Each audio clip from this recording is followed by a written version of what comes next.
Hi guys, this is Ashley back with another video. Before we get into the video, like, comment, and subscribe to the channel. So let's start off with Normani. A lot of fans are kind of frustrated with Normani.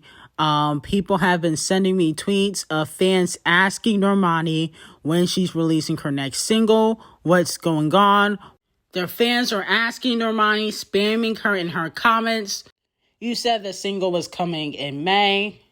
And a lot of fans are also saying that she should have capitalized off of the controversy she had with Chris Brown, the colorist, and released a single or, a cover or something on YouTube, SoundCloud, even on Instagram. Because you can do covers on Instagram just like Chloe. And that's exactly what I said a few days ago. I said, Normani should really capitalize off of this moment because Chris the colorist is doing it. He's doing interviews. He's promoting his album. So I just felt like Normani kind of did this and she really didn't benefit from even being in the music video. Okay, because she's just getting dragged.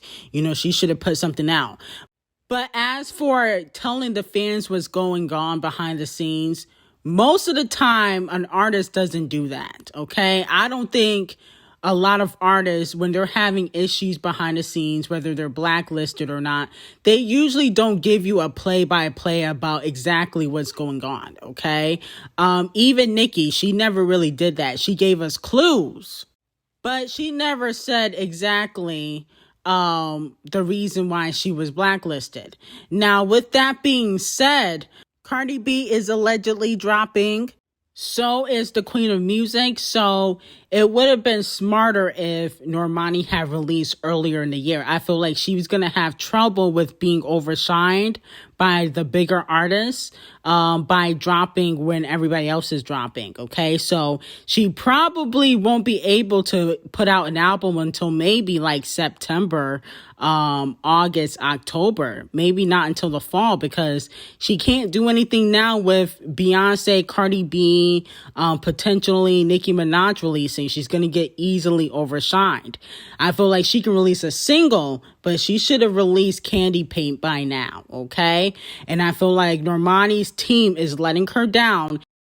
They should have had her release something right after the music video came out, okay? So she can profit off of this controversy. But instead, they're just letting her get dragged, per usual.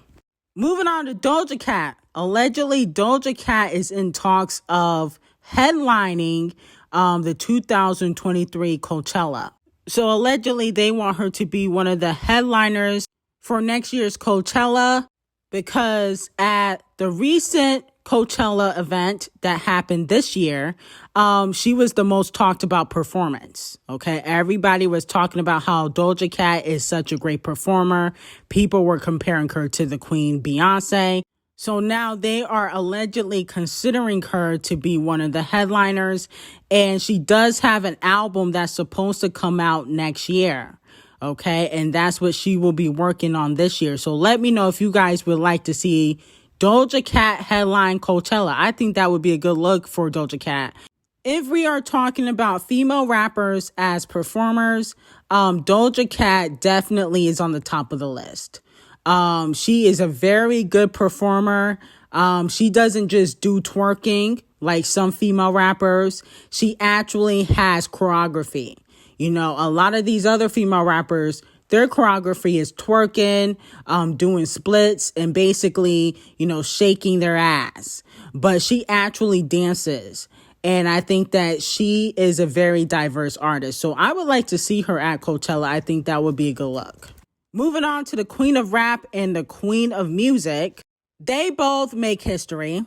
The Queen of Rap and the Queen of Music are the only two female artists to debut in the top 3 on the Apple Music Global Charts.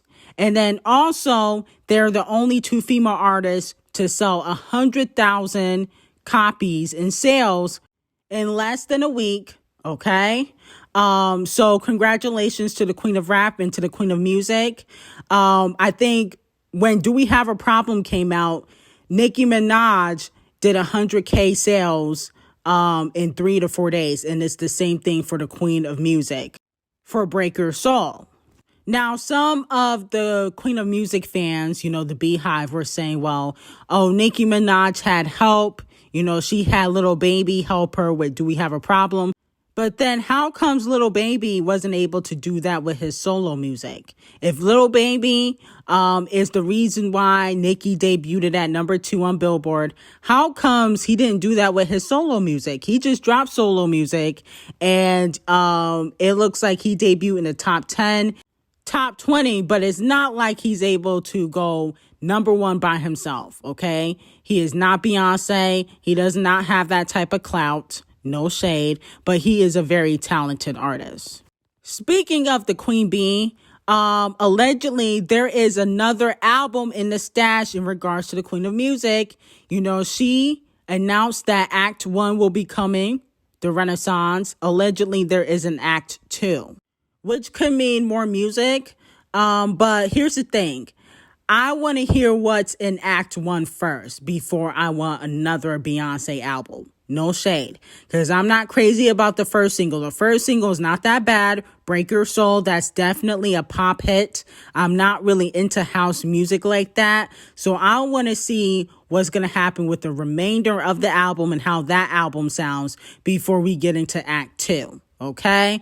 Because I don't want it to be all house music. Okay. I need diversity. And I think that Beyonce is a diverse artist and she's going to have more than one genre on, Act 1. But hopefully it's, some R&B songs. Because I feel like, the Queen of Music, she really thrives in that lane. Moving on to Summer Walker. So Summer Walker has been accused of being pregnant. She was just recently spotted at a concert and people feel like her belly looks like she's pregnant. And then on top of that, she was getting dragged because the laws changed yesterday for women's rights in regards to pregnancies. And she was, mentioning that while promoting her tour. And so a lot of people felt like she was being insensitive. But when it comes to Summer Walker, as we know, she has a few loose screws in her head, okay? She doesn't always think before she speaks. And I think that Summer Walker was actually trying to clout chase and she was just trying to look for a moment. I know that she speaks on politics often. But sometimes I feel like these artists be clout chasing when they're talking about politics. I don't really feel like they care. I think like sometimes they be clout chasing and they're just looking for a moment. Moving on from that though, will Megan Thee Stallion's Plan B rise on the charts? A lot of fans feel like Plan B will rise on the charts because a lot of fans will allegedly be playing the song while they're protesting against women's rights and the new laws in regards to getting rid of pregnancy. So they feel like because Megan Thee Stallion just put out a new song called Plan B, they feel like it might rise on the charts because people will be playing these songs while protesting, okay? That could possibly happen, but I also feel like that's only going to happen for a couple weeks, okay? People will protest for a couple weeks, and then eventually people move on to something else. That's how it always happens, even with the Black Lives Matter movement. Anyway, like, comment, and subscribe to the channel and have an amazing day.